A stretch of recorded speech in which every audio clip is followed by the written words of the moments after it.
নমস্কাৰ ছাত্ৰ ছাত্ৰীসকল আজি তোমালোকৰ লগত আলোচনা কৰিবলৈ লৈছো ক্লাছ 6ৰ ইংলিছৰ লেসন নম্বৰ 4 মাইলেণ্ড কবিতাটোৰ অসমীয়া অনুবাদ মাইলেণ্ড মোৰ মাতৃভূমি Look at the picture and tell your friend what you can see তলৰ ছবিখন চোৱা আৰু তুমি কি দেখিলা তোমাৰ বন্ধুক ক'বলৈ কৈছে Tell your friend how you feel when you see the Indian national flag flying high in the sky যেতিয়া ওপৰত এই আমাৰ জাতীয় পতাকাখন উৰি আছে তুমি ইয়া দেখি কেনেকুৱা অনুভৱ কৰিছা হেয়া তোমাৰ বন্ধুক ক'বলৈ কৈছে এতিয়া আহিছো আমি কবিতাটোলৈ মাইলেণ্ড কবিতাটো লিখিছে কোনে Thomas Osborne Davis Thomas Osborne Davis কোন আছিল Thomas Osborne Davis was an Irish poet তেওঁ আছিল এজন আইৰিছ poet অৰ্থাৎ তেওঁ আয়াৰল্যান্ডৰ এজন কবি আছিল he was born on October 14 1814 at Mallow আয়াৰল্যান্ডৰ মালাও নামৰ ঠাইত 1814 চনৰ 14 অক্টোবৰত এজন কবিৰ জন্ম হয় he wrote a nation once again the battle of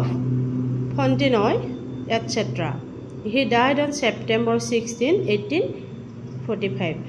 তেওঁ a nation once again the battle of Fontenoy আদি কবিতা লিখিছিলে আৰু তেওঁৰ মৃত্যু হৈছিল 1845 চনৰ 16 ছেপ্টেম্বৰত এজন আয়াৰল্যান্ড কবিয়ে তেওঁৰ নিজৰ মাতৃভূমিক লৈ এই কবিতাটো লিখিছে কবিতাত কৈছে মাইলেণ্ড মোৰ ভূমি মোৰ মাটি She is a rich and rare land She মানে ইয়াত তেওঁ এই আয়াৰল্যান্ডৰ কথা কৈছে তেওঁ যিখনত জন্ম লাভ কৰিছিল যিখন তেওঁ জন্মভূমি হে আয়াৰল্যান্ডখনৰ কথা তেওঁ কৈছে তেওঁ তাই বুলি সম্বোধন কৰিছে তেওঁ মাতৃভূমিখন খুব ধনী বুলি কৈছে ৰিচ এণ্ড ৰেয়াৰ লেণ্ড আৰু খুব আপুৰুগীয়া কতো পাবলৈ নোহোৱা তাৰমানে she is fresh and fair land আৰু খুব গৌৰৱেৰে তেওঁ কৈছে ইয়াৰ এই সজীৱ আৰু এই মাতৃভূমিখন বৰ ধুনীয়া she is a dear তাই মোৰ বৰ মৰমৰ তেওঁ মাতৃভূমিখন হেনো তেওঁৰ খুব মৰমৰ কবিৰ মৰমৰ and rare land আৰু আপুৰুগীয়া this native land of mine এখন মোৰ নিজৰ মাতৃভূমি কবিয়ে নিজৰ মাতৃভূমি আয়াৰল্যান্ডখনৰ কথা গৌৰৱ কৰি পেলাই কৈছে যে মোৰ মাতৃভূমিখন চহকী সকলো ফালৰ পৰাই প্ৰকৃতিৰ পৰা আদি কৰি সকলো ক্ষেত্ৰত ইয়া ছবিবিলাক দিছে ইয়া প্ৰযুক্তিবিদ্যা প্ৰকৃতি সকলো ক্ষেত্ৰতে তেওঁ মাতৃভূমিখন চহকী আৰু এইখন মাতৃভূমি কতো পাবলৈ নাইকিয়া বুলি কৈছে ৰেয়াৰ বুলি কৈছে এনেকুৱা এখন মাতৃভূমি তেওঁ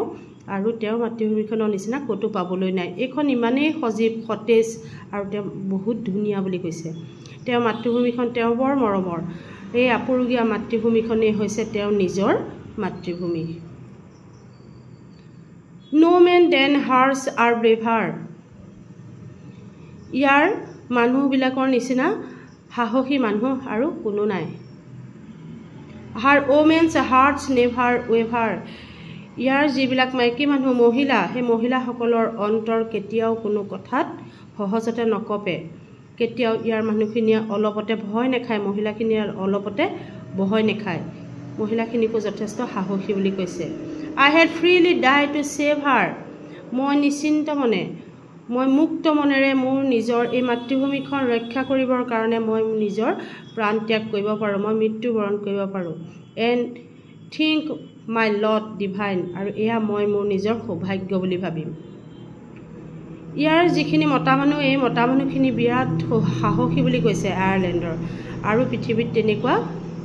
কোনো মানুহ ইয়াৰ মানুহৰ নিচিনা সাহসী নহয় ইয়াৰ মাইকী মানুহবিলাকৰ অন্তৰো সহজ কথাত অলপতে কপি নুঠে